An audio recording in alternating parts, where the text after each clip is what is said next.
Welcome back, I'm Joshua Barnes and you're watching NewsX World. Let's first take a look at our top stories.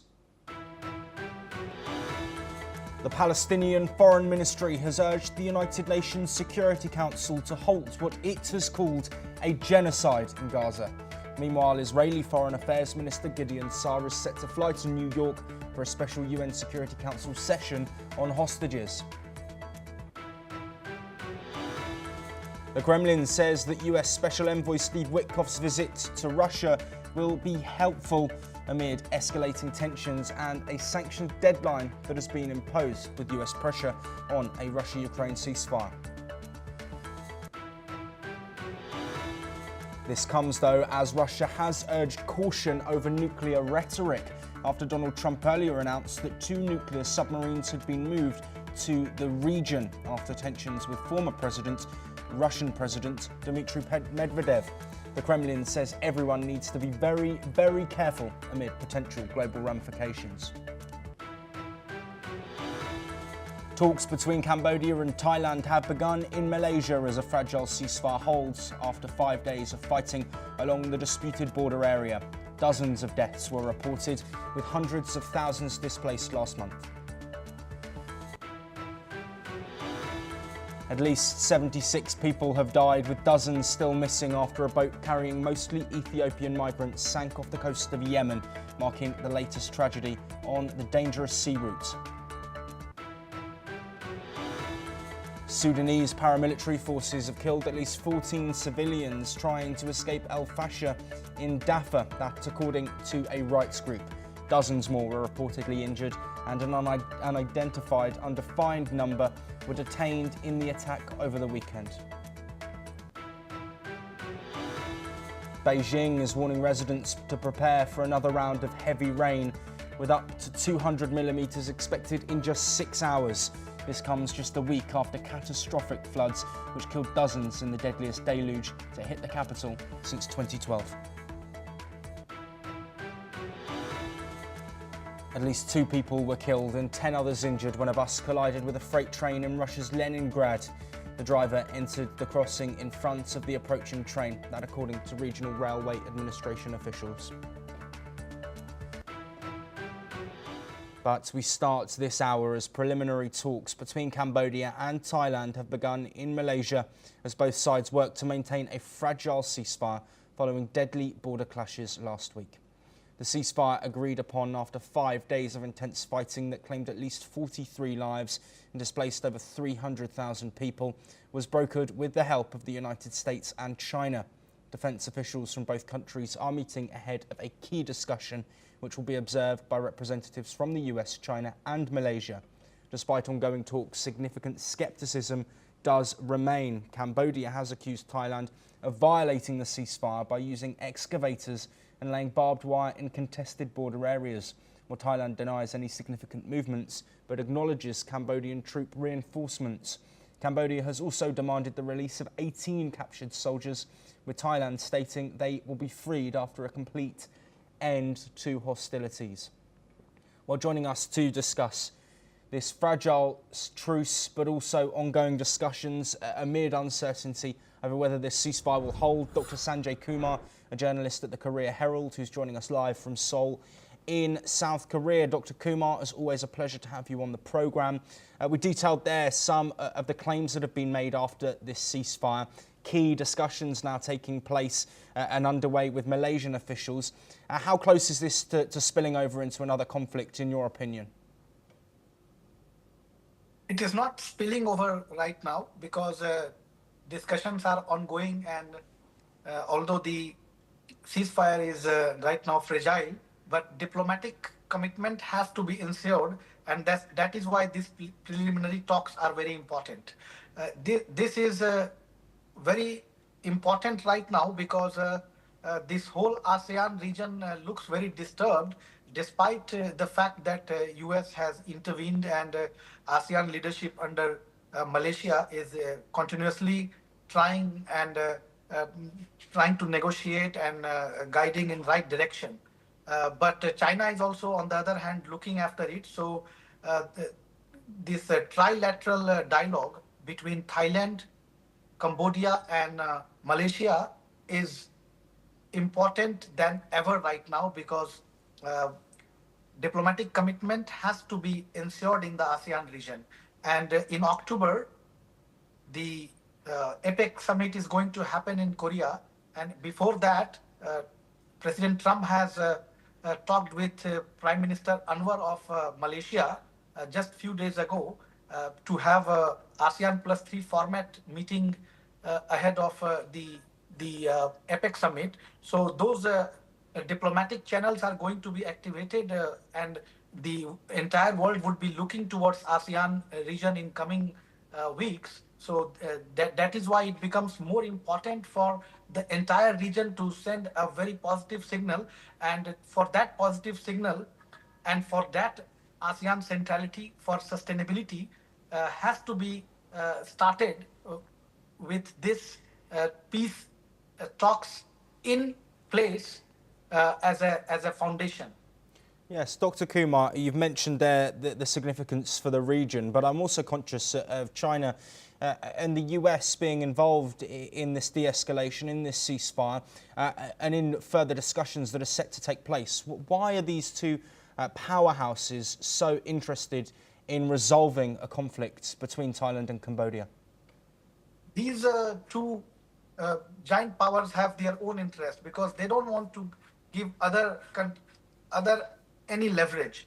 Like if US has initiated that, they don't want China to take any credit for this de-escalation. And from ASEAN perspective, they also don't want this bilateral issue to go beyond ASEAN. So this is where the key problem lies. So, but good news is that ASEAN leadership is really looks committed not to play in the hands of giant players, and they don't want to give any leverage to US or China so far. And that is why it becomes very important to activate the bilateral channels. It is activated, but there are some underlying issues like earlier in other programs also we had been discussing about Ottawa Convention and the Cambodian version of dissatisfactions. So these issues have to be completely resolved to have a long-lasting peace in the ASEAN region. Yes, and Dr. Kumar, of course, these tensions between Thailand and Cambodia surrounding this disputed border region have been going on for years and years. Do you think this really could be a turning point in relations between the two countries, looking towards potential peace in the longer term? If they can resolve this conflict through peaceful talks, as well as if they can solve the displaced people problem, because more than 200,000 people have been displaced because of this conflict, and no country wants to be going through this kind of refugee crisis. So this is so far have not turned into a refugee crisis or something like that, because in ASEAN people are prosperous. They want to be more prosperous. It is resourceful region. So these resources should be utilized to have a peace. And unless we do not have a stable ASEAN, it cannot be prosperous. So for the prosperity of ASEAN and including Thailand and Cambodia, this conflict has to be resolved in a peaceful manner, and no further escalation should be anticipated in current circumstances. But once again, I'm reiterating that this displacement issue is the biggest one, and the mining issue that that both countries, they accuse each other, but this has to be resolved through agreement, I guess, and that agreement should be respected by both the parties as well as the ASEAN.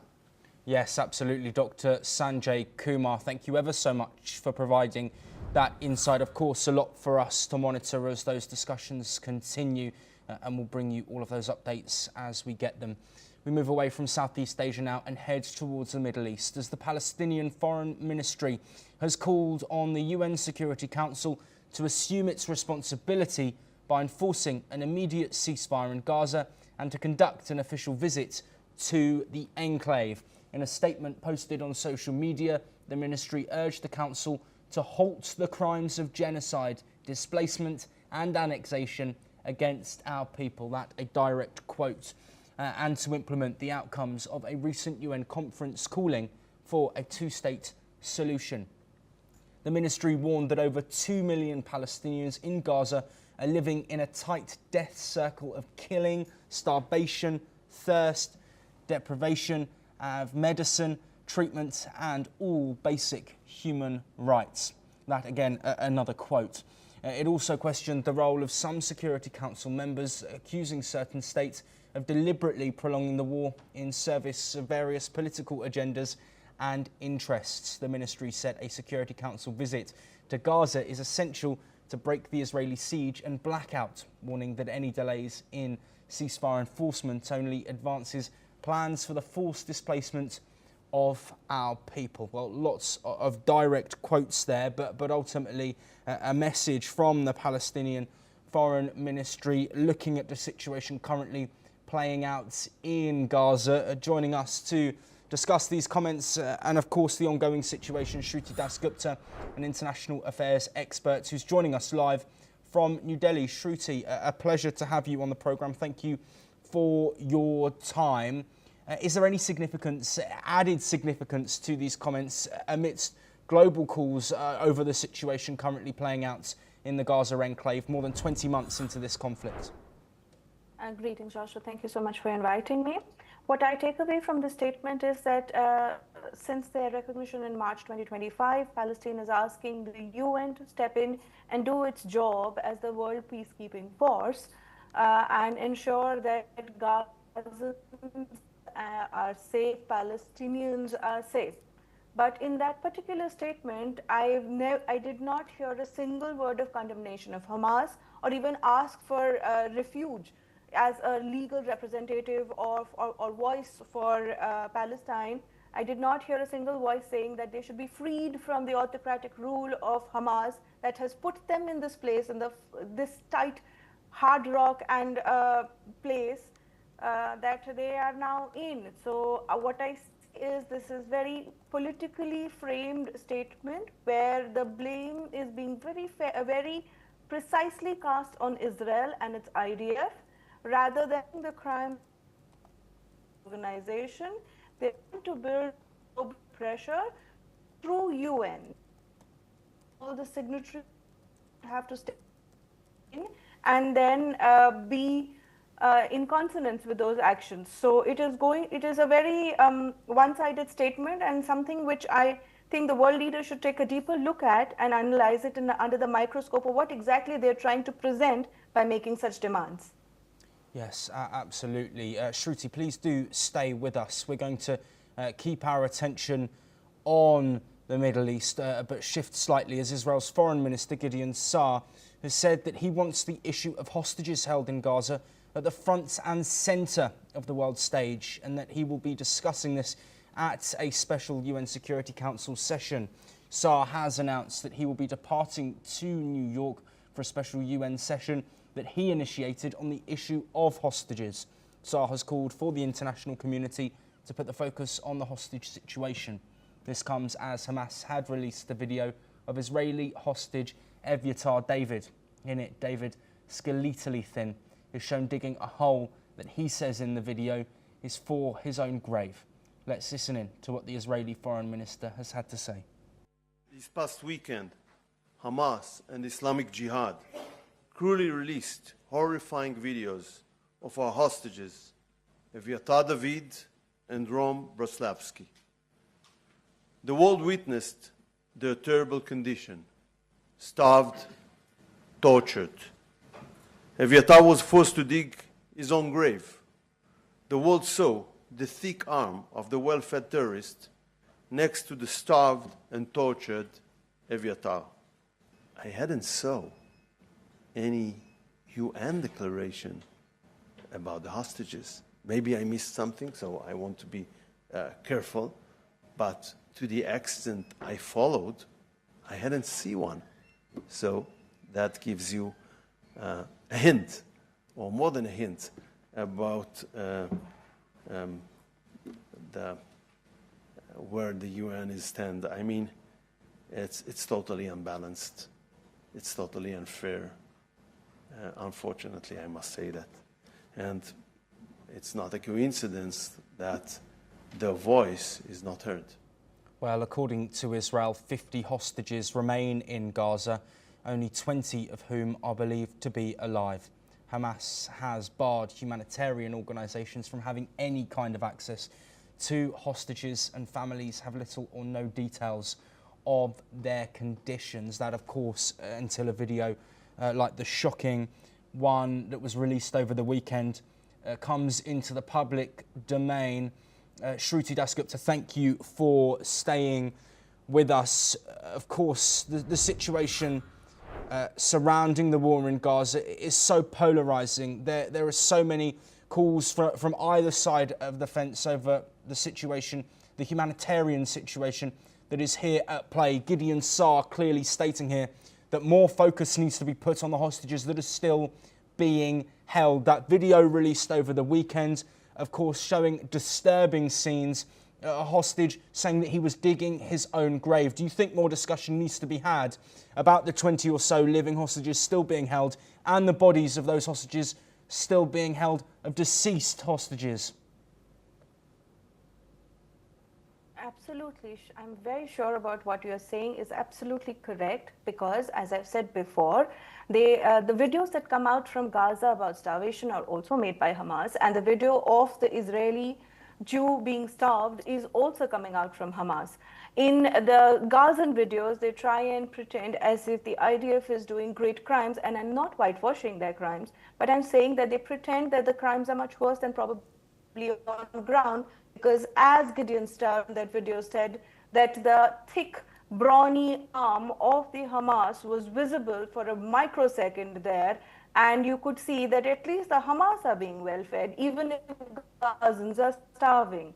So while Israel and the UN and the US to focus on the starving Gazans, they should also focus on the starving hostages and the healthy Hamas. These are two very big signals.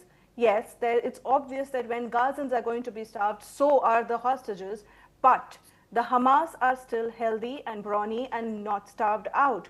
And they have enough presence of mind to make a video like this, which would cause the ripples rise across Israel. So they're pretty politically aware that the hostage first scenario is something that can politically harm Netanyahu and his war on Gaza. So this is a very precise strike that was done, and the world needs to understand that the Hamas is not as innocent as they would like to claim all Gazans and Palestinians are. So they need to take a deeper look at the organization and the strings that they're trying to pull on the world scale.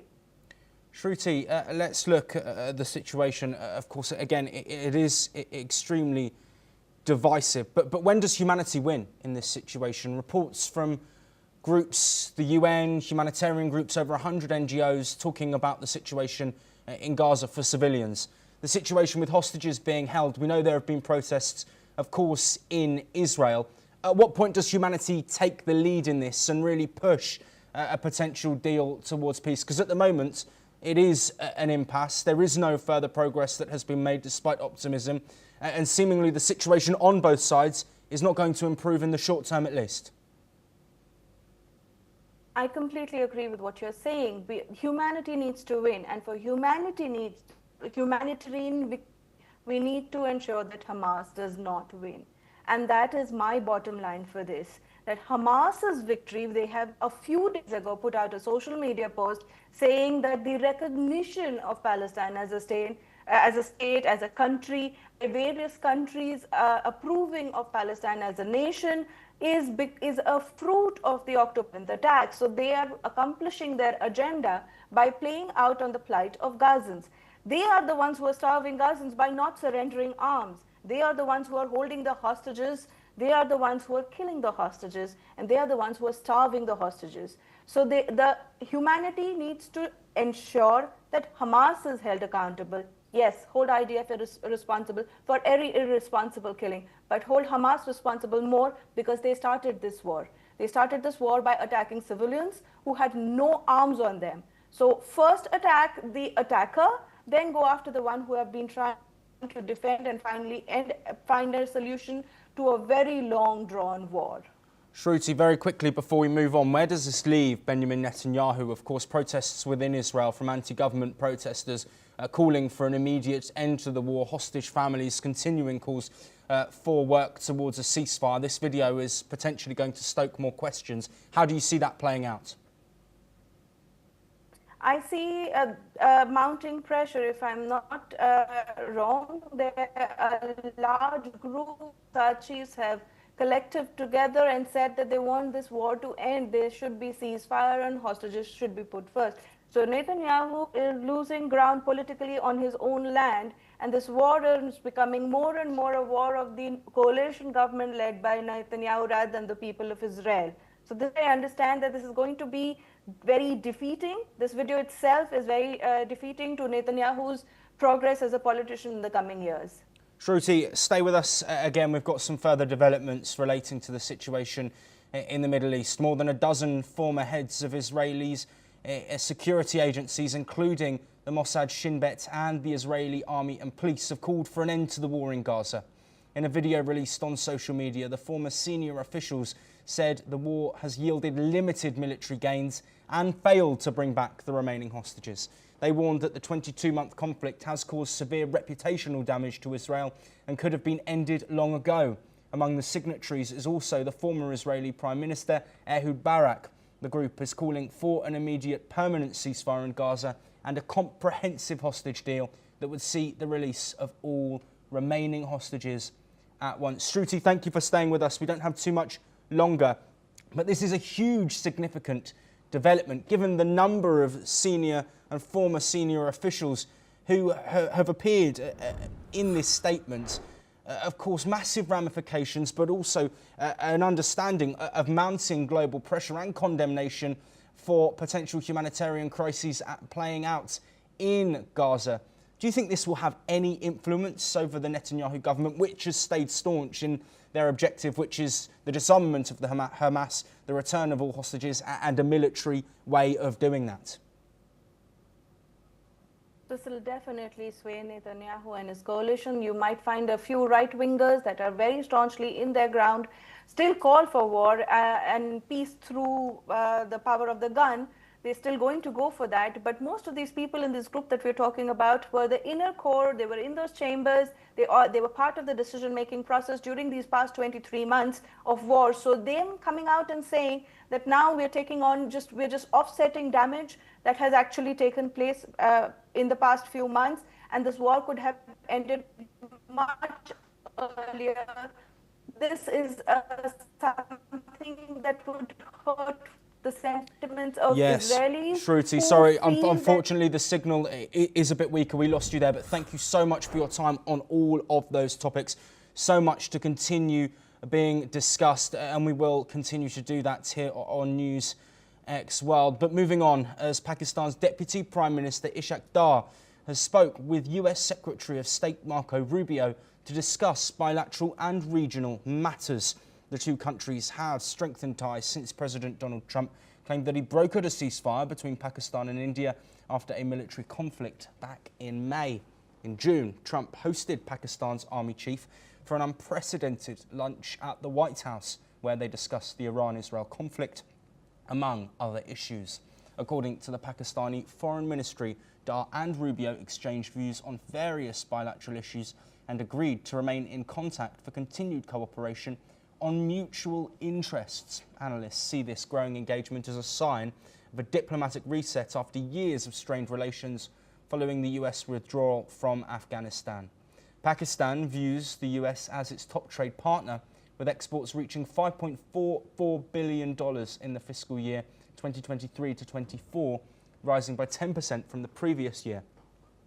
Amid an ongoing macroeconomic crisis, Pakistan's government is actively seeking to strengthen trade ties and foreign investment, particularly with the US.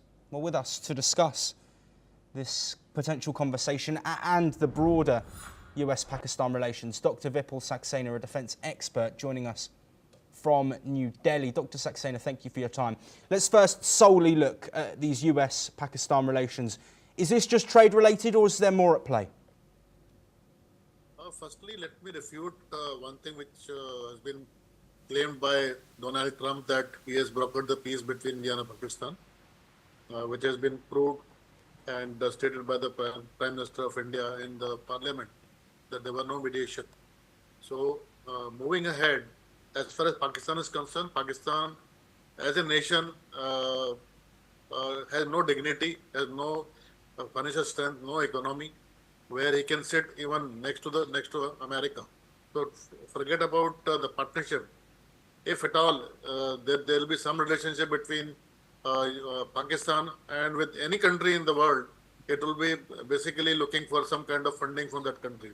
And the maximum funding which Pakistan has got in last 70 years of independence is from America.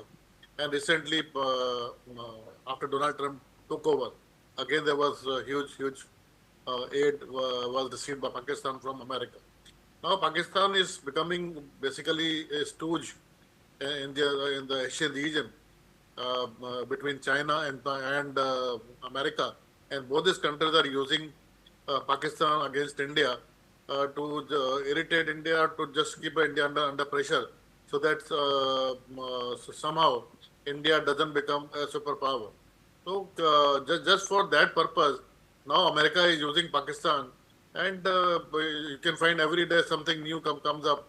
Last week it was saying that America will invest a lot of money in Pakistan for exploration of oil. Suddenly that news has gone off. Now they're talking about the trade deal.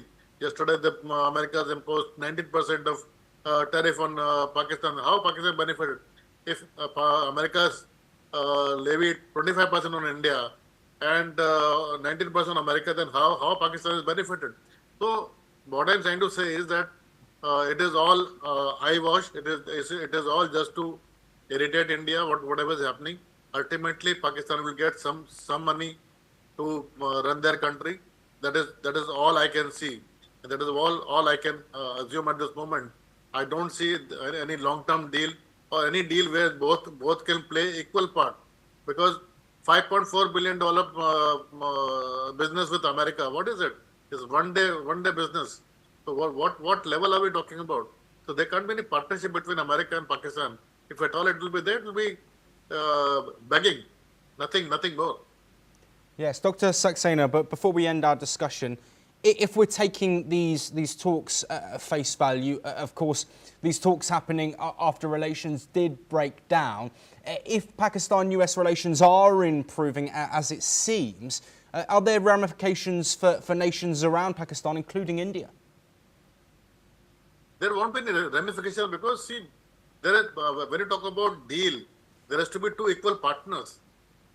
You can't call it a deal between a country which deals into billions of dollars on a monthly basis, and a country which deals into a few billions of dollars on an annual basis.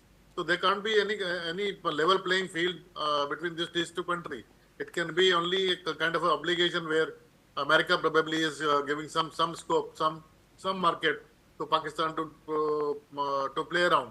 Nothing more than that. So I don't see any kind of threat, particularly on the economic front or business front, for India or any other